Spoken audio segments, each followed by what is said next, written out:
Jonathan Davis had always been a fighter, but his battles were different now. After serving in the military, he returned to a life that wasn't nearly as simple as it once seemed. For years he had struggled with homelessness, battling PTSD and feeling like the world had left him behind. As a black man and a veteran, he faced challenges that seemed impossible to overcome. Each day was a fight to survive, and now he found himself in a fight he never expected, a legal battle that would change his life. It all started one quiet afternoon in a city park. Jonathan had been sitting on a bench, the warm sun on his face, trying to escape the mental and physical exhaustion that came from living on the streets. He didn't ask for much, just some peace, a little space to breathe, and time to think. But that day, the calm was shattered when a local police officer approached him. Jonathan wasn't doing anything wrong, just trying to keep to himself, but the officer insisted on questioning him.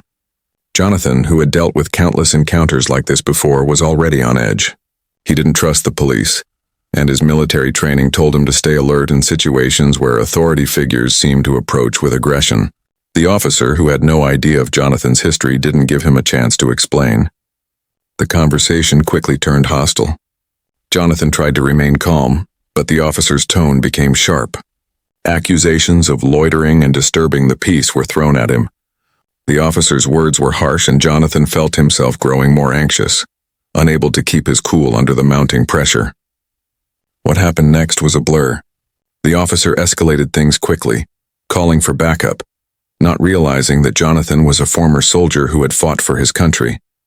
The officer saw a homeless man, nothing more. They saw someone who didn't fit into the neatly structured world they had created. The back and forth continued, the situation growing tenser with each word until, in the blink of an eye, Jonathan was arrested.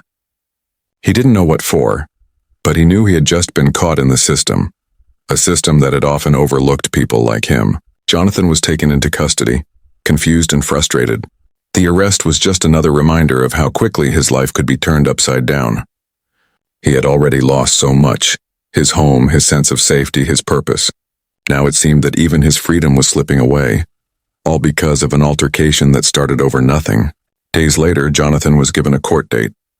The case would be heard in front of a judge, and the charges against him, something related to public disturbance, would be reviewed. For Jonathan, this wasn't just a typical court case. He was no stranger to the legal system, but this was different. This time he was a veteran, a man who had served his country with honor. He had risked his life for freedom, but now he found himself entangled in a system that often didn't seem to care about people like him. He was a black homeless man in a society that had forgotten about veterans like him. The court date set in front of him felt like another obstacle, another battle he was destined to lose. It was hard for Jonathan to see any chance of success. The weight of everything he had been through, the years of homelessness, the trauma from his time in the military, the frustration of being ignored by society, was all piling up on him. He didn't have a lawyer, and the legal system was complex, confusing, and seemingly indifferent. The idea of facing a judge in front of a room full of strangers was overwhelming. He had seen too many black men go through the system and never come out the other side the same. As the days dragged on, Jonathan's mind raced. He kept replaying the moments leading up to his arrest. Could he have said something differently? Could he have avoided this whole situation? But deep down, Jonathan knew that it wasn't his fault. He had done nothing wrong except try to exist in a society that had long neglected people like him. He had fought for his country, but now it seemed like the country had turned its back on him. Despite his fear and anger, Jonathan tried to prepare himself for the upcoming trial. He didn't know what the judge would think of him, or if anyone would take the time to understand his story. But as he sat alone in his cell, he remembered something his commanding officer had once told him during his time in the military. When you're in a fight, you stand firm. You don't back down. Jonathan had fought many battles before, but this one was different. This was his fight for dignity, for respect, for the simple right to be seen as a human being. It was a fight for the chance to explain who he was, not just a homeless man, not just a statistic, but someone who had served his country with everything he had. As the day of the trial approached, Jonathan couldn't help but feel a sense of dread. He was nervous, unsure of what would happen, but he also felt something else, something he hadn't felt in a long time. A flicker of hope. Maybe this trial, This moment in front of a judge would give him a chance to finally be heard. He wasn't sure how things would unfold, but for the first time in a while, he was determined to stand tall. The day of the trial arrived, and Jonathan was led into the courtroom, handcuffed and wearing the same tired clothes he'd had on for days. His eyes scanned the room, the wall seeming to close in on him. He didn't expect any sympathy, but what he didn't know was that his name, his true identity, was about to change everything. When the judge called his case, things were about to take a turn no one expected. As Jonathan stood before the judge, the weight of the courtroom seemed to press down on him. He wasn't just fighting a legal battle. He was fighting for his dignity, for his humanity. The tension in the room was thick as the judge scanned through the paperwork, then glanced up at Jonathan, taking in the homeless man who had been brought in by the police. The prosecutor, still clearly unsure of what to make of the situation, prepared to lay out the case against Jonathan. But it wasn't just a case to Jonathan. It was a moment that could change the direction of his life. Jonathan had always known the world saw him differently. Being a black man in America came with its own set of challenges, but being a black homeless veteran carried even more weight. He had served his country with honor, but when he came back home, he had found that the country he fought for didn't seem to have much room for him. The streets became his home, and survival was his daily challenge. No one cared to listen to his story, to understand what he had been through. The scars he carried, both physical and emotional, were invisible to most, even to the people who were supposed to help him. His military background, once a point of pride, now felt like a distant memory. The medals, the commendations, the time he had spent in foreign lands defending his country, none of it mattered to the officers who arrested him, nor did it matter in the eyes of society. To them, he was just another homeless man, a forgotten face among many. But Jonathan refused to let that define him. As the courtroom murmured and shuffled, Jonathan's mind wandered back to his time in the military, when he had been a part of something much bigger than himself. He had trained with some of the most elite soldiers in the world, been on dangerous missions, and survived things he never thought he would. His military service had shaped him into someone resilient, someone who could withstand pain and hardship.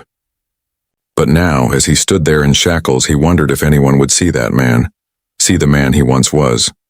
Jonathan's attorney, a young public defender who had only just begun to understand the complexities of Jonathan's case, stood by his side.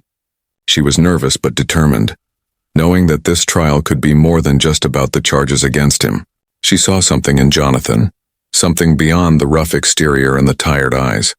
She saw the man who had fought for his country, the man who had survived the horrors of war and the long-lasting effects of trauma. She also knew that her job wasn't just to get Jonathan acquitted. It was to tell his story, to make sure the judge and everyone in the room understood who Jonathan really was. The prosecutor, a man in his mid-40s with sharp features, stood ready to speak. He had read Jonathan's file and was prepared to present him as just another criminal, a product of his own mistakes. But Jonathan's history wasn't as simple as the prosecutor made it out to be. He had been a soldier, a man who had given everything for his country. And now, he was a man who had been failed by the very country he served. As the prosecutor began to speak, Jonathan tuned out the words. He had heard this all before. The accusations, the judgments, the assumptions. To most people, the story of a black homeless veteran didn't carry the weight of someone who had served. It was just another statistic. But Jonathan wasn't a statistic. He was a person with a name, a story, and a history that went far beyond what anyone could see. The prosecutor, in his mind, wasn't just accusing him of a minor disturbance in the park. He was accusing him of something much larger, of being the forgotten man, the one who had slipped through the cracks of society. And Jonathan was tired of being invisible. Just as the prosecutor was about to continue, there was a pause in the room. The judge, who had been quietly reviewing Jonathan's military service record, lifted her gaze from the papers in front of her.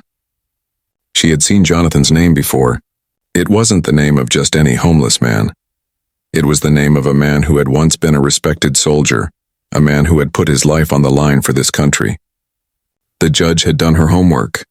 She had looked beyond the crime, beyond the public disturbance charges, and had taken the time to understand who Jonathan really was. The moment she saw his name, something shifted within her, and she decided it was time to let the room know that they were about to witness something extraordinary. "Mr. Davis," she said, her voice calm but firm, "I see here that you have served in the military.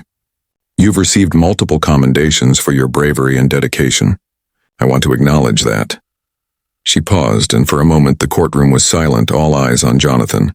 The prosecutor, the defense attorney, even the spectators.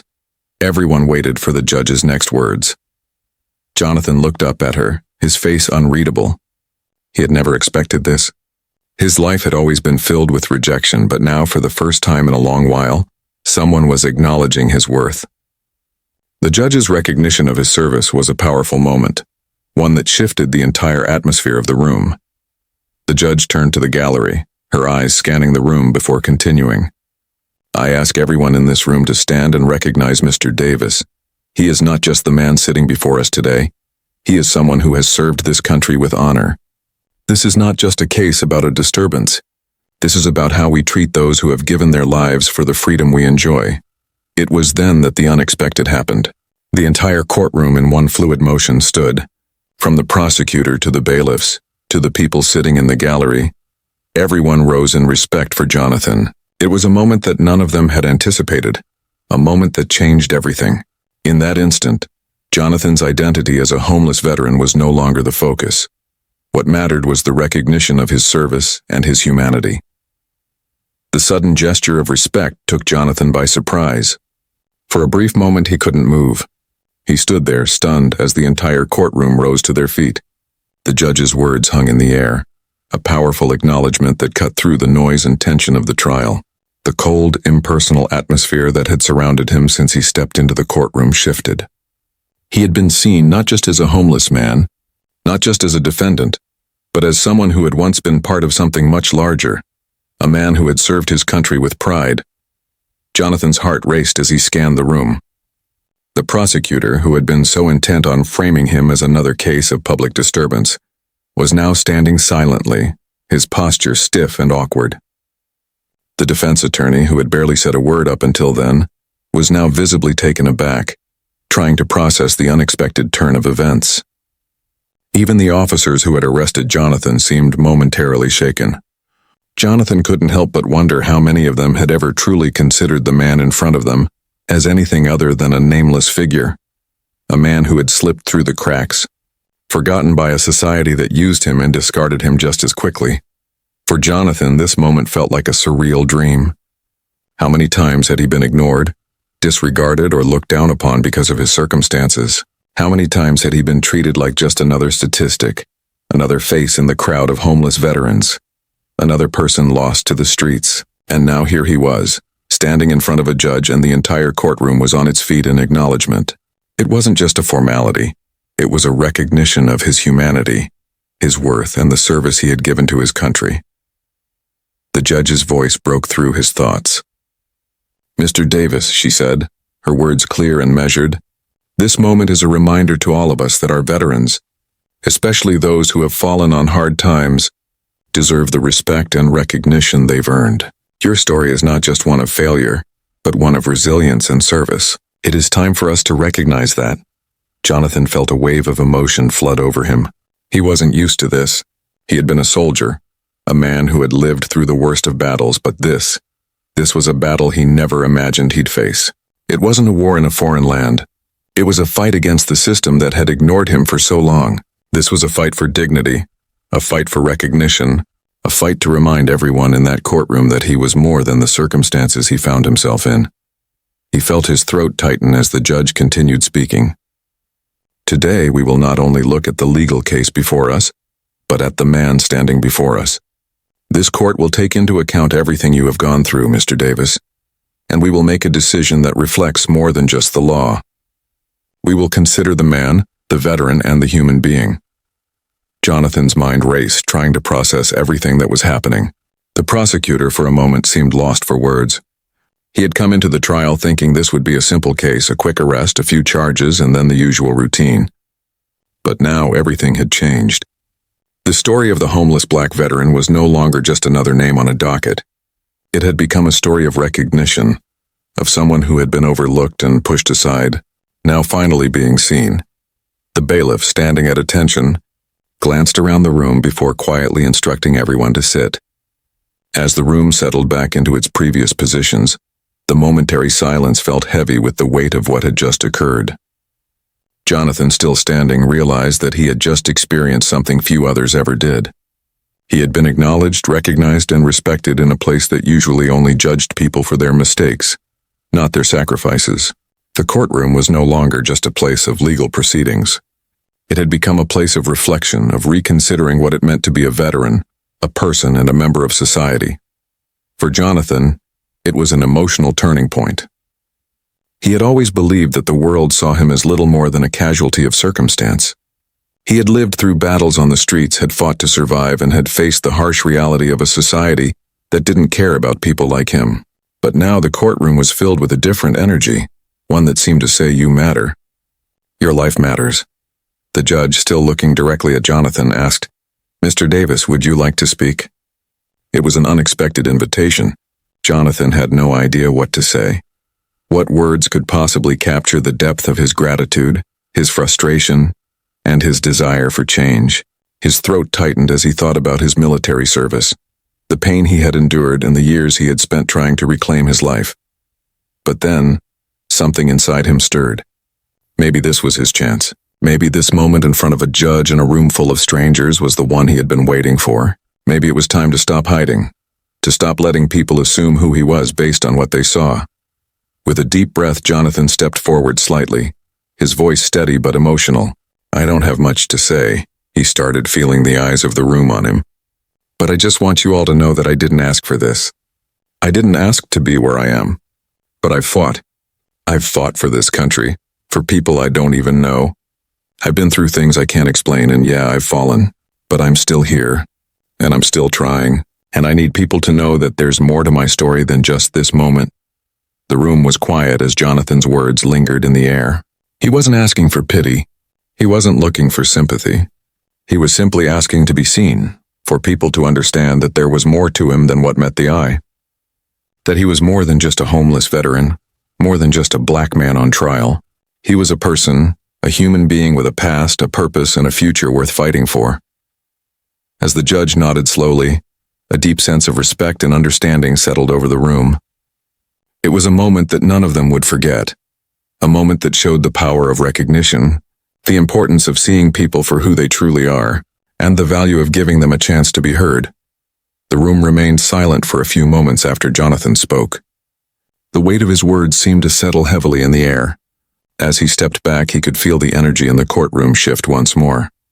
The respect he had been shown earlier, the unspoken acknowledgement of his past, wasn't just a fleeting gesture, it was a turning point.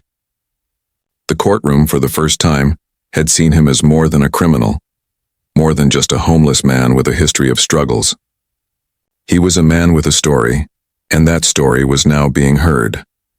The judge, who had stood in quiet reverence earlier, now took a moment to reflect on Jonathan's words.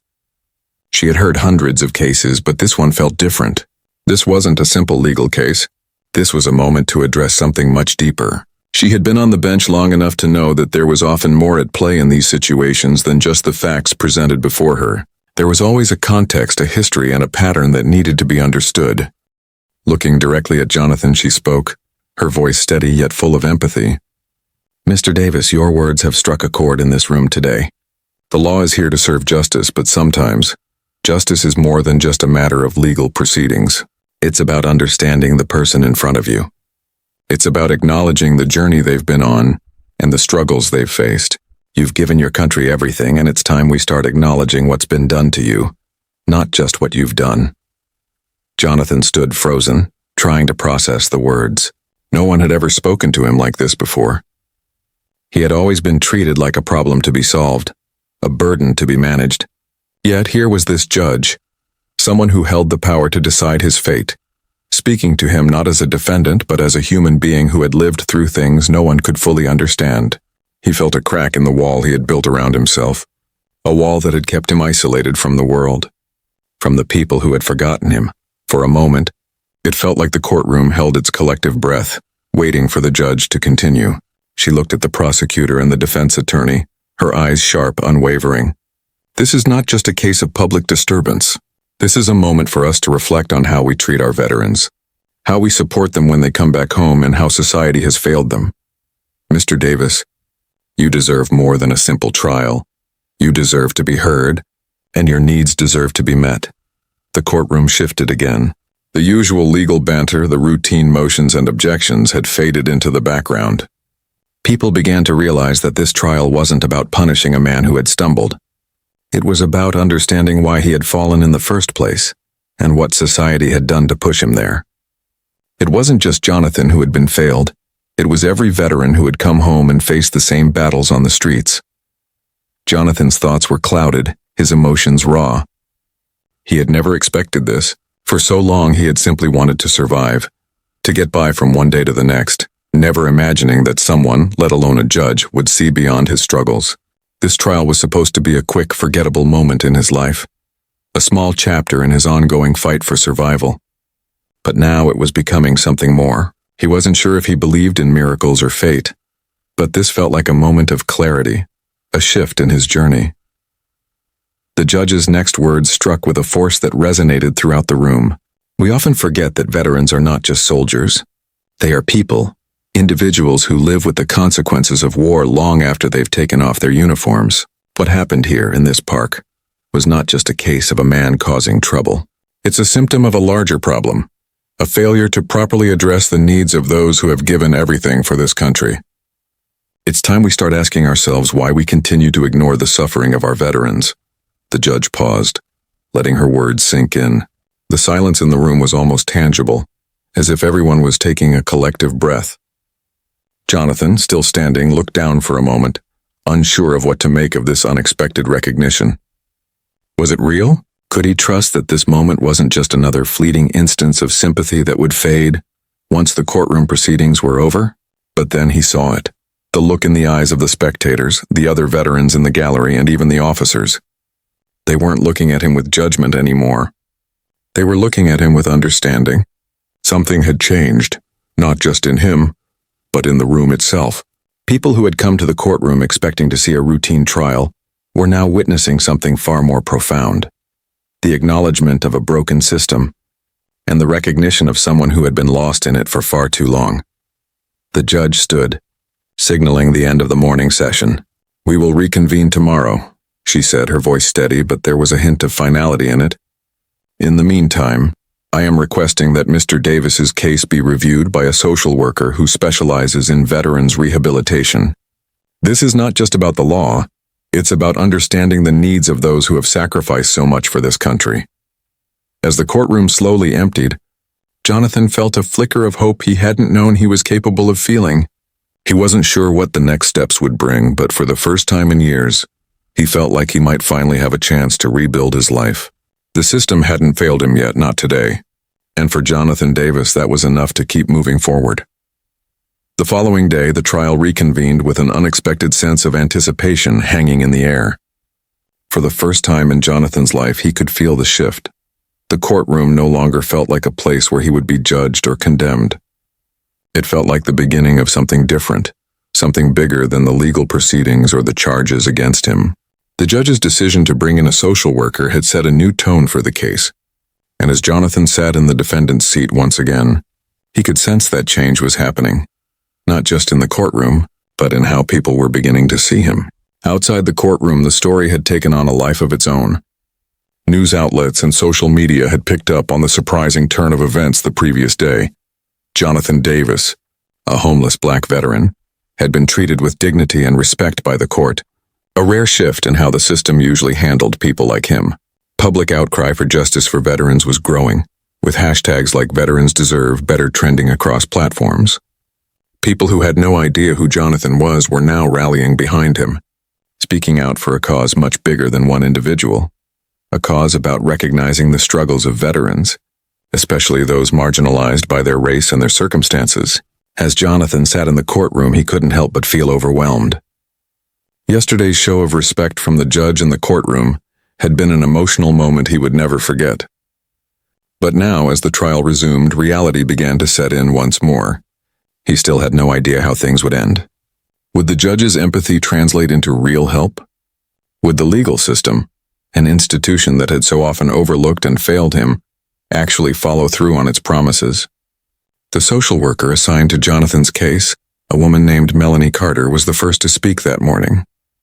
She was a quiet, determined woman who had spent her career helping veterans like Jonathan, people who had served their country only to return home to face the harsh realities of life without the support they needed. She had reviewed Jonathan's background and met with him briefly the previous day. Today, she was there to provide a thorough report on his situation and offer potential solutions. Melanie stood before the judge, and for a moment, Jonathan felt the weight of her gaze. She had seen firsthand what veterans like him went through: the trauma, the isolation, the struggle to navigate a world that didn't always seem to care. Her voice was calm yet firm as she spoke directly to the court. Your Honor, Melanie began, I've had the chance to speak with Mr. Davis, and it's clear that his struggles are rooted in a combination of trauma and neglect. He served in the military with honor, but when he returned home, he didn't receive the support he needed to reintegrate into civilian life. The symptoms of PTSD, combined with the difficulties of finding stable housing, have created a perfect storm that led him to the streets. This is not a case of criminal behavior. It's a case of a broken system failing to care for one of its own. The courtroom was still as she spoke. Jonathan had heard similar words before, from other advocates, other people who cared, but hearing them in the courtroom made him realize just how much had been overlooked in his life. For the first time, someone was putting his story into context. His struggles weren't his fault. They were the result of neglect, a series of failures that began when he returned from his military service and was abandoned by the very system that had promised to care for him. Melanie went on to outline a series of recommendations for Jonathan's rehabilitation. She suggested enrolling him in a veteran-specific PTSD treatment program, connecting him with housing resources tailored to homeless veterans, and providing him with vocational training to help him re-enter the workforce.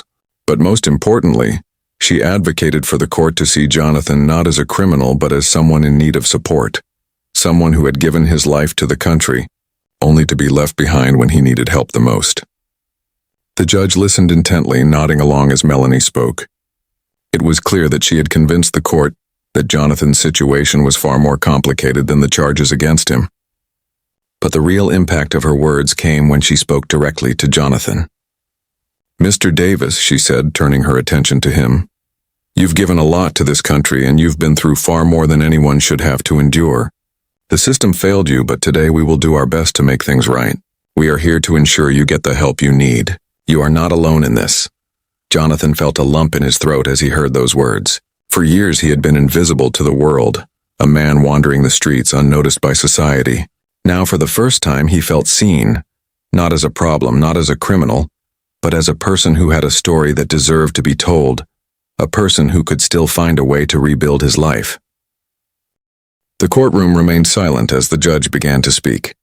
Based on the recommendations of the social worker and the testimony provided here, I believe we need to explore alternative measures for Mr. Davis. I am ordering that he be enrolled in the PTSD treatment program and receive the necessary support to help him regain stability. We will also review his housing options and provide him with assistance in finding a permanent home. This court will not treat him as a criminal, but as a man who deserves a second chance. The room was still, and for a brief moment, Jonathan felt a sense of hope he hadn't felt in years. The weight of the world hadn't been lifted, but this decision, this acknowledgement of his struggle, felt like the first real step toward a life where he wasn't defined by his hardships. It wasn't just about avoiding jail time. It was about the possibility of healing, of rebuilding, of finally being treated with the respect and care he had been denied for so long. As the trial concluded, Jonathan was led out of the courtroom, not in handcuffs, but with a new sense of direction. It wasn't the end of his battle, but it was the beginning of a new chapter. The fight for his dignity had taken root in a place where justice wasn't just a matter of the law. It was about understanding, support, and the chance to heal. The days following the courtroom decision were a whirlwind for Jonathan. The immediate relief of not facing jail time was only the beginning of a much longer journey. He had been granted access to a veterans rehabilitation program, a safe space for veterans like him who had been overlooked by society for too long. But while this was a crucial step forward, Jonathan knew that the true battle had only just begun. The PTSD treatment program he was enrolled in wasn't just about talking through his trauma. It was about confronting the deep-rooted scars left by years of service, pain, and neglect. At first, Jonathan found it hard to open up. He was used to keeping everything inside, pretending that the battles he fought overseas were over. But the truth was, the war had never really ended for him. The nightmares, the flashbacks, the constant feeling of being out of place. These things didn't just go away because he had returned home. They were a part of him, something he had carried silently for years. The first few weeks in the program were difficult. Jonathan often felt isolated, even within the group of veterans who shared similar experiences. Some of them seemed to have a clear path to healing, while others appeared just as lost as he was. But as the days went on, something started to shift. For the first time in a long time, Jonathan felt that he wasn't alone in his struggles. The veterans in the program understood him in a way no one else had. They didn't judge him for his past mistakes or his homelessness or the moments when he lost control. They accepted him for who he was, a man who had given everything to his country and had returned home broken but not beyond repair. The therapy sessions were often emotionally intense. Jonathan was forced to confront his past in ways he hadn't expected. He learned about the deep psychological toll that combat and trauma could have on a person's mind, how it could twist perceptions of reality and make simple interactions feel like life or death situations. Slowly, he began to recognize how his military training, once a source of pride, had become something that distanced him from the people around him.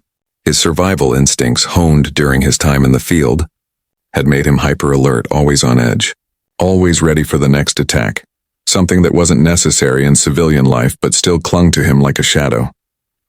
There were days when Jonathan felt like giving up. The work was hard and the emotional toll of reliving his past weighed on him. But every time he wanted to walk away, he thought back to the moment in court, the moment when the entire courtroom stood in his honor. That feeling, that recognition of his humanity, reminded him that he wasn't invisible anymore. He was seen. He was worthy of help. And that kept him going. Outside of the therapy sessions, Jonathan was slowly beginning to rebuild his life. With the judge's ruling, he was assigned housing support, and after weeks of waiting, he was given a small apartment, a far cry from the park benches and crowded shelters he had been used to. It wasn't luxurious, but it was his own space, a place where he could begin to find stability. For the first time in years, he had a roof over his head, and that sense of security gave him a new sense of purpose. He knew there was still a long road ahead. His mental health still needed work, and he still had to confront the shame he carried for the years he spent on the streets. But something had shifted. The world around him had started to recognize his value, and now he was starting to recognize it in himself too. The community around him was also beginning to change. Through the rehabilitation program, Jonathan found a network of people who truly cared. His therapist, Melanie, had become a source of strength. She listened without judgment and helped him understand his trauma in ways that felt less like a burden and more like a part of his healing journey. His neighbors, a mix of other veterans and young families, slowly started to get to know him. At first, they had viewed him with skepticism. He was the guy with the troubled past, the homeless man with a history that made people uneasy. But as time went on, Jonathan began to connect with them, showing that he was more than just the label they had placed on him. One evening, as he sat on the porch of his new apartment, Jonathan felt a sense of peace he hadn't experienced in a long time. He watched as families walked by, children laughing as they played in the yard. For the first time, he felt like he could belong here, like he was no longer just passing through life but living it. The people around him didn't just see him as the homeless vet anymore. They saw the man who was trying to rebuild, who was trying to change, and who wasn't giving up. Still, Jonathan knew there were many more steps to take. He had to find steady work, continue with his treatment, and learn how to fully reintegrate into a society that often didn't understand him. But he no longer saw his future as a distant, impossible goal. It was a future he could reach one step at a time. It wasn't just about surviving anymore. It was about thriving, something Jonathan had never imagined he'd be able to do again. He had been given a second chance, and he was determined to make the most of it. The road ahead was still uncertain, but for the first time he felt that he was finally heading in the right direction. And with each passing day, he was no longer just the man who had once been homeless. He was Jonathan Davis, a man who had served his country, fought his battles, and was now fighting for a better future.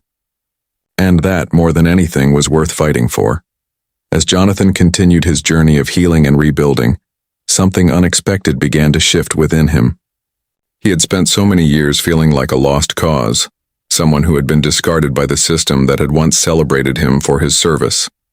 But now, with the support of the Veterans Rehabilitation Program, his new housing and the growing network of people who saw him not as a problem, but as a person, Jonathan started to believe that his story wasn't finished. There was more to be written, and he had the power to control the narrative. One of the first things Jonathan began to focus on was his recovery.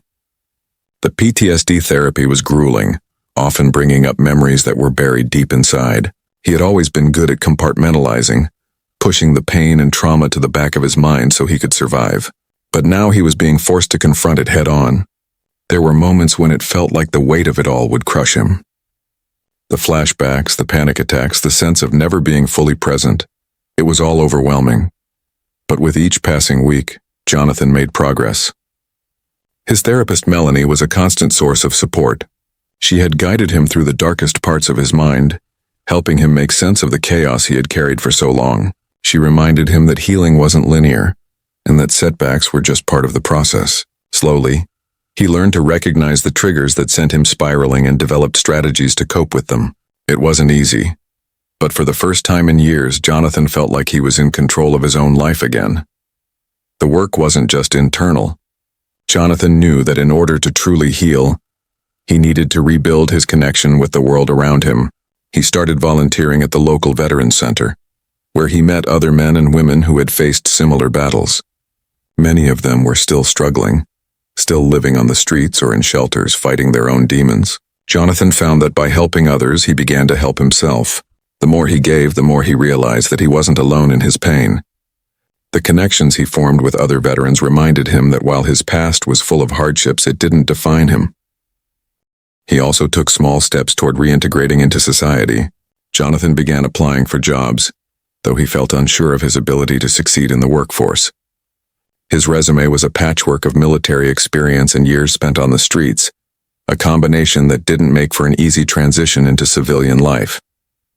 But Jonathan was determined to prove to himself and to the world that he still had value. His first job interview was a humbling experience filled with self-doubt and anxiety. But when the interviewer saw the determination in his eyes and listened to his story, something clicked. Jonathan didn't just have experience in the military.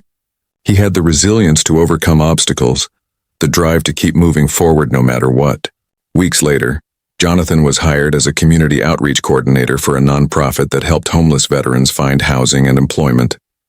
It wasn't a high-paying job, but it was meaningful. It gave him the opportunity to work alongside people who understood his struggles, and it allowed him to give back to the community that had at one point turned its back on him. For the first time in years, Jonathan felt like he was contributing, like he was making a difference. The pride he once felt in serving his country was now channeled into serving his fellow veterans, helping them find the same kind of support that had saved him. As the months passed, Jonathan began to rebuild the parts of himself that had been lost.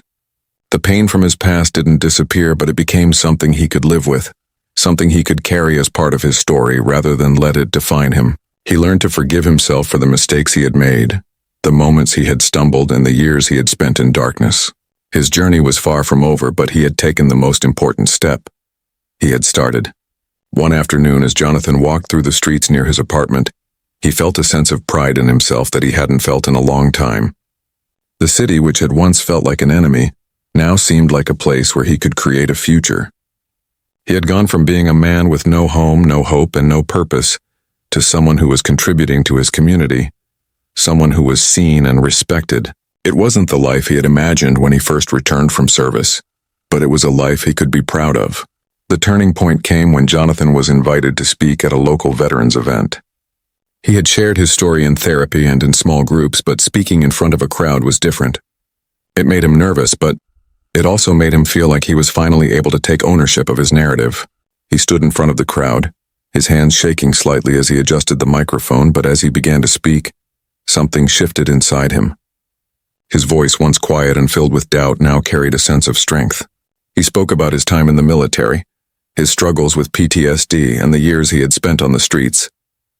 He didn't sugarcoat his journey, But he also didn't let it define him. He spoke about the importance of community, of recognizing the humanity in each other, and the need for systemic change to help veterans like him. When he finished, there was a moment of silence followed by a round of applause. Jonathan realized in that moment that he had found his voice. The road ahead wasn't clear, but Jonathan knew that he had taken the first steps toward building the life he deserved. He had a long way to go, but for the first time in a long time, he felt like he was heading in the right direction. The fight wasn't over, but Jonathan Davis was no longer a man defined by his past. He was a man who had reclaimed his future, and nothing could take that away from him. As the months passed, Jonathan's life began to take shape in ways he never thought possible. The support he had received from the court system, the Veterans Rehabilitation Program, and his newfound community had laid the groundwork for a fresh start. But it was Jonathan himself who had to continue pushing forward. And push forward he did. Jonathan's daily routine had transformed. No longer confined to the streets, he was now working a steady job, helping other homeless veterans find the same opportunities he had been given. His work as a community outreach coordinator was more than just a job. It was a calling. The pain he had experienced, the years of silence and isolation, had given him a perspective that no textbook could offer. He knew what it was like to feel invisible, to be cast aside, and now in his role, he could make sure others didn't feel the same way. At work, Jonathan found himself constantly sharing his story with those who came to the nonprofit for help. Every time he spoke to a fellow veteran who had fallen on hard times, his words carried weight. He knew exactly what they were feeling, knew the shame and the struggle. But he also knew something more, that it was possible to overcome, to build something new, even from the deepest of wounds. He was living proof of that. But Jonathan also understood that his healing wasn't just about his work. It was about continuing to build relationships, not just with others, but with himself. For years, he had carried guilt and shame for what had happened in his life, as though he had somehow failed. It was hard to forgive himself for the times he had been unable to handle his trauma, for the moments of weakness. But little by little, Jonathan began to learn that healing wasn't about perfection. It was about progress.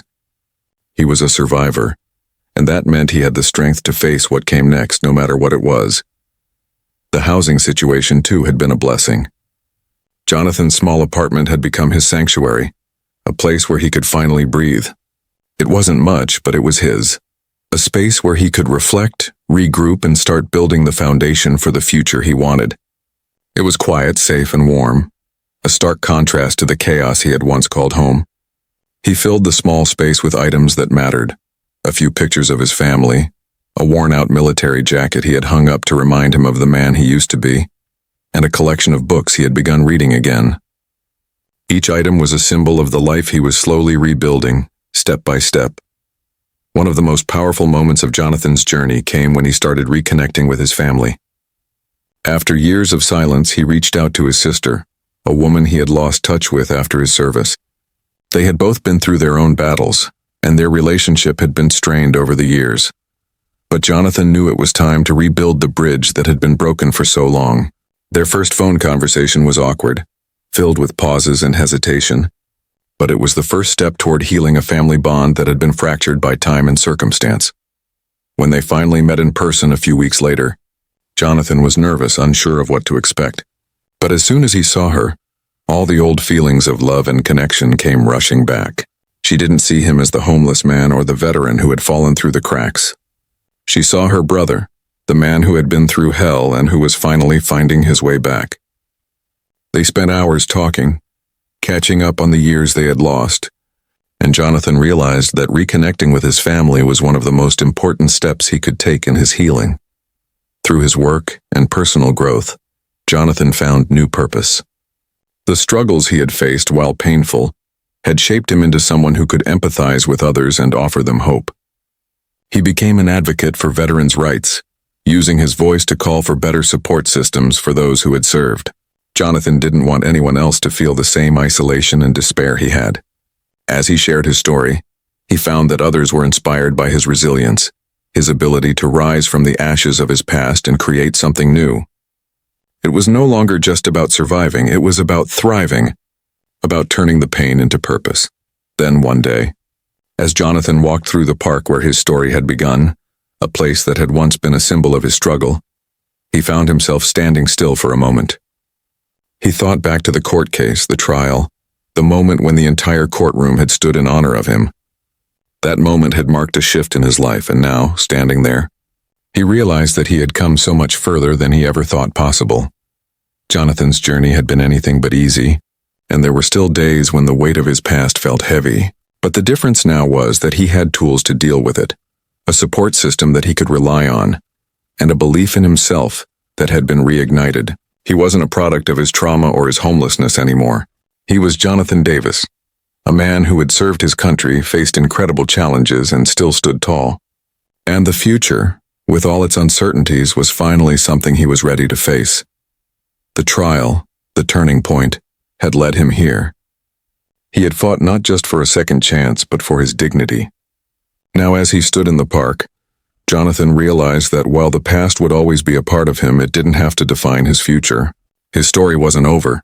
It had just begun, and for the first time he was looking forward to what came next.